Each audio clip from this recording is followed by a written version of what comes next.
Hello, good morning everyone. Welcome to Mathematics 10 class, and for today's video, we will discuss about geometric sequence. Okay, saan at ano ba ang mga examples ng mga real-life situation na kung saan na ipapakita natin yung tinatawag natin geometric sequence o na-express natin siya. So, let's have an example. Paano ba nagre-reproduce ang isang bacteria? So, how the bacteria reproduce?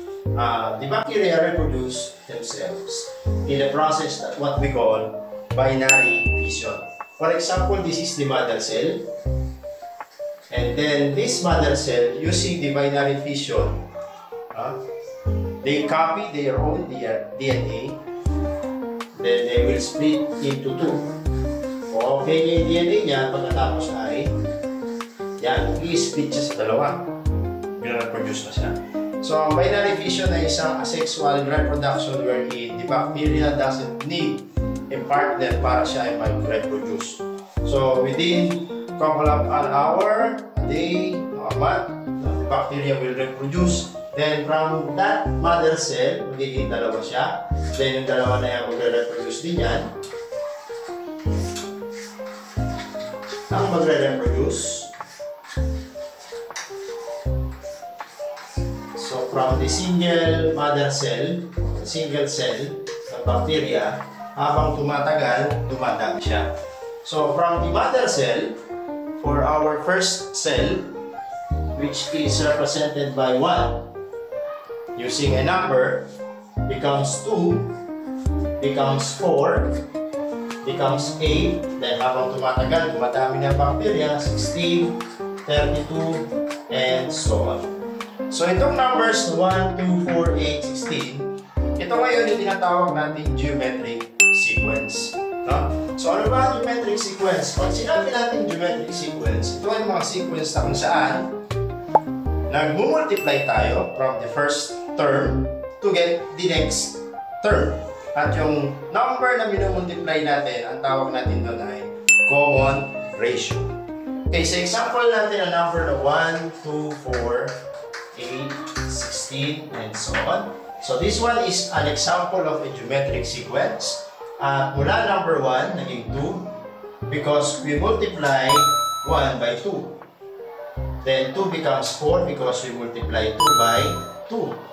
Then 4 becomes 8 because we multiply it by 2 again.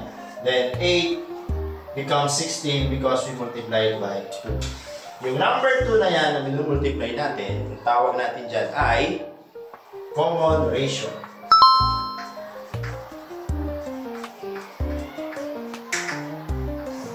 And it is denoted by a small letter R in mathematics.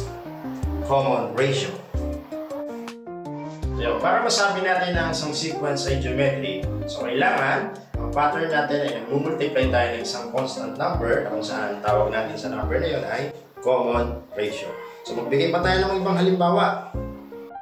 Okay, now let us determine whether the given sequence is geometric ba or not geometric. Okay, for example, number 1, let's have 3. Okay, from 3, it becomes 6, becomes 12, becomes 24. So, ang pattern natin ay nag-multiply ng anong number?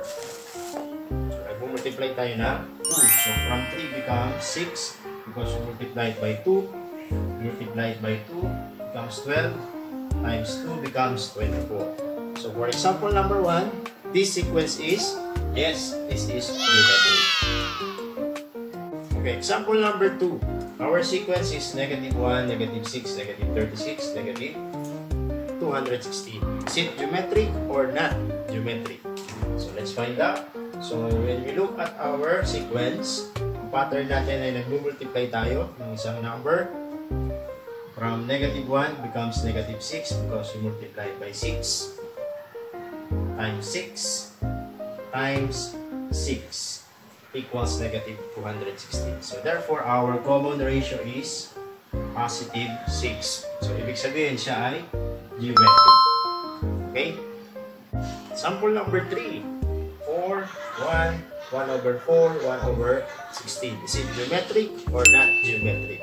So, para malaman natin kung ano yung ating common ratio, So we can divide, 1 divided by 4, second term, multiplied by the first term. So r is equal to 1 over 4. So gamit yung ating second number at first number, r is equal to 1 over 4. So the common ratio is 1 over 4. Dapat, pag divide natin yung third term dun sa second term, dapat parehas lang ang ating ratio. No? So 1 over 4 divided by 1 is equal to 1 over 4. So parehas lang sila. Ganon din yung 1 over 16. Pag divide natin dapat sa 1/4, kailangan ng sagot ay 1/4. No? So let's divide. 1 over 16 divided by 1 over 4. The answer is equal to 1 over 4. 1 over 16. Then multiply by, we get the reciprocal of 1 over 4. And that's 1 over 4. Ang reciprocal niya ay 4 over 1. So 4 over 1 times 1 over 16 equals to 1 over 4. So we cancel it, 1 and 4. 1 times 1, 1. 4 times 1, 4. 1 for 10. So ibig sabihin, we have a common ratio. And ang common ratio natin ay 1 over 4. Or simply equal to 0.25. So therefore, this example is geometric sequence. Okay, another example, negative 3, positive 9, negative 27, positive 81. So ito ba ay geometric or not geometric? So let's see kung siya ay geometric sequence by finding the common ratio. Meron ba tayong common ratio dito? So let's try a sub 2 for second term, 9 divided by negative 3. The answer is equal to negative 3. Next, we try third divided by the second number, r is equal to negative 27 divided by 9. Parehas kaya sila. Negative 27 divided by 9 is equal to negative 3. So we have a common ratio. Last, 81 divided by negative 27. So r is equal to 81 divided by negative 27. Kung parehas pa rin to, ibig sabihin, we have a geometric sequence. So 81 divided by negative 7 is equal to negative 3 pa rin. So ibig sabihin, we have a common ratio which is negative 3. Therefore, this sequence is geometric sequence. Okay, next example. 3, 6, 9, 12, 15, and so on. Okay, let's analyze the sequence. From 3 becomes 6, becomes 9. So kung mapapansin natin, ang pattern natin dito ay hindi nag-multiply. Instead, tayo ay nag-add ng 3 to get the next term. So kung nag-add tayo, ibig sabihin hindi siya geometric sequence. Tawag sa kanya ay arithmetic. Okay. So ibig sabihin, this is not a geometric sequence because we don't have a common ratio. But instead, meron tayong common difference. Okay, another example. 4, 4, 4, 4, 4. Okay. So as you can see, we have 4. 4, 4, 4, hindi nagbabago yung number natin. So, meron kaya tayo dito common ratio. To get the common ratio, we divide the second to the first. 4 divided by 4 is 1. So, lahat yan divided by 4. So, we have a common ratio which is equal to r. Ibig sabihin, kung may common ratio tayo, siya ay geometric sequence. Okay, another example. Negative 3, negative 15, negative 75, negative 375. So, tingnan natin kung meron tayong common ratio.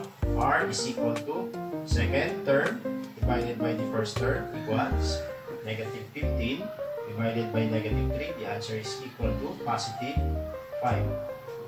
Okay. Next, let's try negative 375 divided by 75. R is equal to negative 375 divided by negative 75.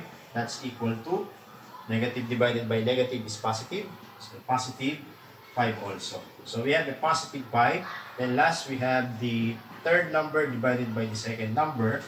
R is equal to negative 75 divided by negative 15. So again, negative divided by negative is positive.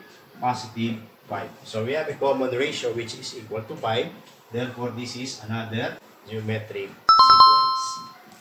Okay, tandaan, sa pagkuha ng common ratio, simple lang ang formula natin. Common ratio is equal to the term you pick in a given sequence. Kung ito ay geometric, divided by term directly to the left of the term you pick. So kung ano man yung napili mong term, for example, you have a number 2, 4, 8, 16, 32. For example, you pick 32. So, to get the common ratio, you pick 32. So, ano ba yung number sa kaliwa ng 32? That's 16. So, divided by 16. 32 divided by 16 is equal to positive 2. So, in this geometric sequence, ratio is equal to positive 2. So, sundin lang yung formula natin para makuha natin yung common ratio. Okay? At yun din ang magsasabi kung ang isang sequence ba ay geometric or not geometric. So, yun lamang. Maraming salamat.